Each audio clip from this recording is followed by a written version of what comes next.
古天樂同孫軒嘅官配懸案又被翻炒出來啦。近期一檔綜藝訪問入面，主持人精準抽水追問兩個人要不要埋一齊，孫軒直接甩出一句我當佢半個女人，瀟灑拆解所有曖昧，主打一個清醒又坦蕩㗎。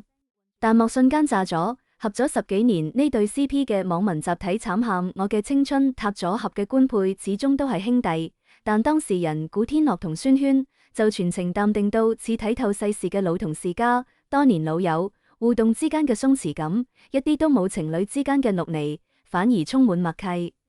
講真，古天樂同孫軒絕對係 TVB 黃金年代最令人意難平嘅熒幕官配，冇第二個。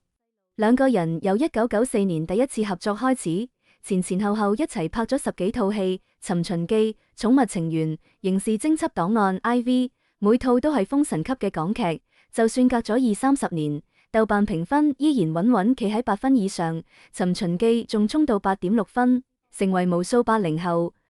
90後嘅青春回憶殺。熒幕上面佢哋係天選情侶，每一組角色都合到入心入肺。寵物情緣入面係因為寵物結緣，打打鬧鬧嘅歡喜冤家，眼神對視都藏住甜。刑事偵緝檔案 IV 入面係相愛但無奈錯過嘅飛俏 CP， 虐到大家心肝脾肺痛。最經典嘅尋秦記，項少龍同烏廷芳跨越時空嘅生死相依，更加令無數人堅信現實入面嘅古天樂同孫軒一定有古怪。兩個人嘅熒幕默契真係去到一個眼神就識對方嘅地步，連導演都講過，佢哋拍對手戲根本唔使多講戲，自帶氛圍感。但誰估得到，熒幕上面纏綿悱惻，現實入面卻一啲曖昧都冇。兩個人合作咗10幾年，紅遍兩岸三地，成為全網公認嘅最佳官配，但從來冇喺公開場合俾過粉絲一絲一毫嘅戀情想象空間。面對媒體追問感情事，兩個人嘅回應永遠一致又克制，最多就係互相讚一句佢好高好靚仔，好敬業佢好打得，性格又好，讚完就即刻轉話題，要麼講慈善，要麼講新戲，絕對唔囉囉嗦嗦。網民越合越上頭，越合越好奇，點解咁襯嘅兩個人就係唔相愛？直到孫軒某次訪問被追問到盡頭，先至俾出答案，角色係角色，人係人。呢句話聽落似好矯情，其實好實在，根本唔係敷衍。要知道，佢哋兩個都係 TVB 黃金年代嘅搏命三娘郎，拍戲節奏快到離譜，現場你來我往，全係專業分寸感。拍完戲就各忙各嘅。古天樂要趕慈善項目，常年喺希望小學嘅援建現場，全國多地嘅公益項目塞滿咗佢所有空閒時間。孫軒就忙着飛外景，入組拍戲，就算年過50，依然保持高產出。近期仲攞咗新加坡紅星大獎嘅最佳女主角，事業心爆燈。兩個人忙到咩程度？就算係合作拍戲，想加一場對手戲，都要反覆協調雙方嘅檔期，有時候湊半日都湊唔齊時間，更唔好講抽出長時間培養感情，擦出愛火花啦。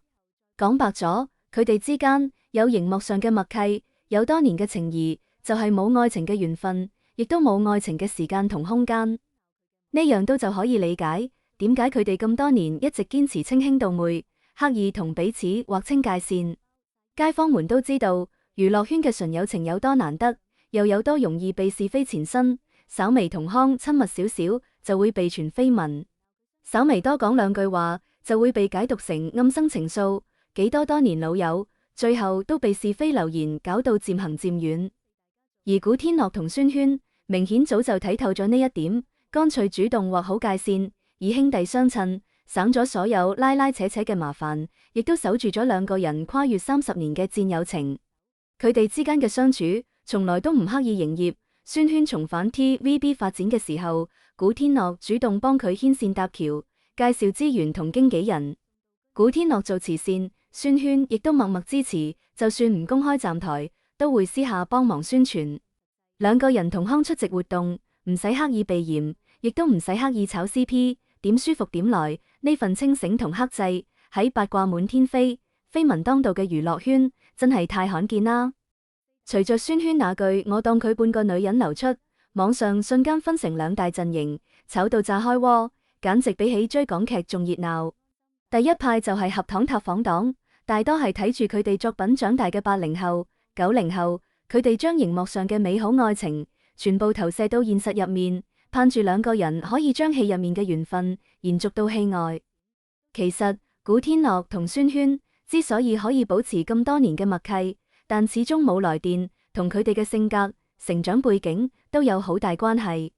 古天樂出身普通家庭，15歲就輟學打工，做過保安、臨時工，吃過好多苦，亦都造就咗佢低調內斂、沉默寡言嘅性格，唔識表達情感，做咩事都習慣默默付出，不管係拍戲還是做慈善，都好少張揚。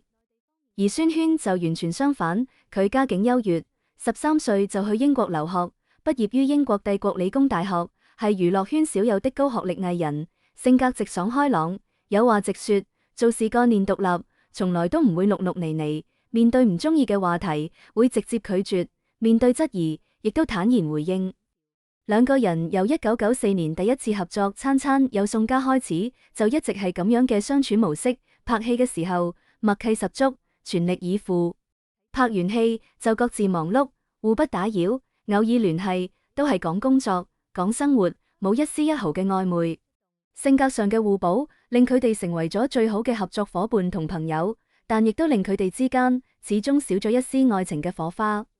呢30年嚟，古天樂由 TVB 小生成長為香港影壇嘅中堅力量，攞獎攞到手軟，更因為默默援建咗上百所希望小學，被網民稱為古校長，贏得咗所有人嘅尊重。孫軒則始終活躍喺演藝一線，由 TVB 時候到攞到新加坡國際大獎，就算年過50，依然保持住對表演嘅熱愛，接拍自己中意嘅作品，活得瀟灑又自在。佢哋嘅事業軌跡雖然各有不同，但始終互相扶持，彼此成就。孫軒曾經講過，古天樂係佢喺娛樂圈入面最信任嘅人之一。古天樂亦都坦言，孫軒係難得嘅好搭檔、好朋友，不管遇到咩事都可以放心託付。呢份情誼唔摻雜任何利益同曖昧，純粹又長久，喺充滿名利同誘惑嘅娛樂圈，真係太難得一見啦。講到底，古天樂同孫軒嘅官配懸案之所以可以被反覆翻炒討論，本質上係大家對港劇黃金年代嘅懷念，係對熒幕上美好愛情嘅不捨，更加係對意難平嘅執念。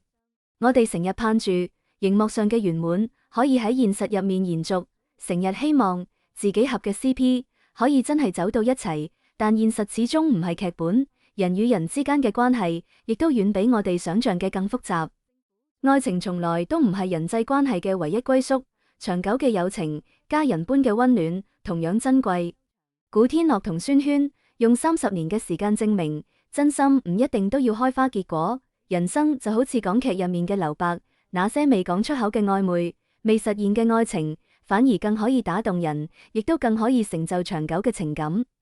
佢哋冇選擇迎合觀眾嘅期待，冇為咗流量炒 CP， 反而堅守自己嘅本心，守住彼此嘅邊界，做一世嘅好朋友、好同事。呢份清醒同坦蕩，真係太令人佩服啦。或許呢個就係最好嘅結局。熒幕上佢哋係令人難忘嘅經典 CP， 現實入面佢哋係互相扶持嘅老友，各自發光，互相溫暖。下次再有人追問佢哋要不要埋一齊，或許我哋可以先問問自己，我哋真正想睇嘅係一段勉強嘅愛情童話，還是一份難得嘅長情友情？畢竟唔係所有嘅默契都要變成愛情，唔係所有嘅意難平都要圓滿收場。街坊們，你哋合過古天樂同孫軒呢對 CP 嗎？睇完孫軒嘅回應，你哋係覺得遺憾，還是覺得兩個人太清醒？快啲喺評論區傾下，講下你哋心中呢對 TVB 頂流官配到底應唔應該埋一齊？